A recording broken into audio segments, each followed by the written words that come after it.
So KCR fail, బీఆర్ఎస్ను ముందుకు తీసుకెళ్లడంలో విఫలం, ఇంటా బయట ఏం జరిగినా స్పందించని ఖైదీనేత అసెంబ్లీకి రారు, ప్రజా సమస్యలపై స్పందించరు, కవిత ఎపిసోడ్కు ఫుల్ స్టాప్ పెట్టడంలో మౌనమే, ఆమె వ్యాఖ్యలపై బీఆర్ఎస్లో మిశ్రమ స్పందన. ఈ రకంగాను కేసీఆర్కు క్యాడర్ నుంచి ఎదురవుతున్న నిరసన, సొంత పార్టీల సమస్యలను పట్టించుకొని గులాబీ బాస్.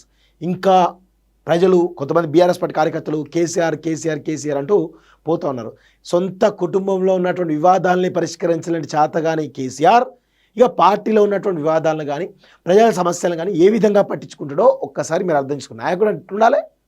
నాయకుడు అంటే కార్యకర్తల కోసం ప్రజల కోసం ఎంత దాకైనా పోవడానికి సిద్ధంగా ఉండాలి. కానీ భయపడి ఒక పిరికి పందలాగా ఫామ్ హౌస్లో తాగి పంట ఉంటే ఎవరు పట్టించుకుంటారు? కేసీఆర్ సమర్థత అయింది, అదొక వ్యూహమా? పడుకొని ఆ ఫామ్ హౌస్లో ఉండి ఏదో చేస్తారు వ్యూహం అనుకుంటారా? ఏమీ లేదు. చాతగాని దద్దమ్మలాగా కేసీఆర్ ఫామ్ హౌస్లో ఉంటా ఉన్నాడు. ఆయన ప్రజా సమస్యలు పట్టించుకోడు. సొంత కుటుంబ సభ్యులే కొట్లాడుకుంటా ఉంటే గల్ల పట్టుకుంటుంటే పట్టించుకోవాలి కేసీఆర్. ఇక ప్రజలేం పట్టించుకుంటాడు, తెలంగాణ ఏం పట్టించుకుంటాడు? ఇవన్నీ ఒక్కసారి మనం గమనించాలి. తప్పేమీ లేదు. ఇక కవితకు దొరకని కేసీఆర్ అపాయింట్మెంట్ అట.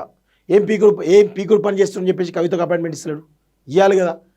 బీఆర్ఎస్లో రేవంత్ కోవట్లు అంటూ కేటీఆర్ మాట్లాడుతున్నాడు.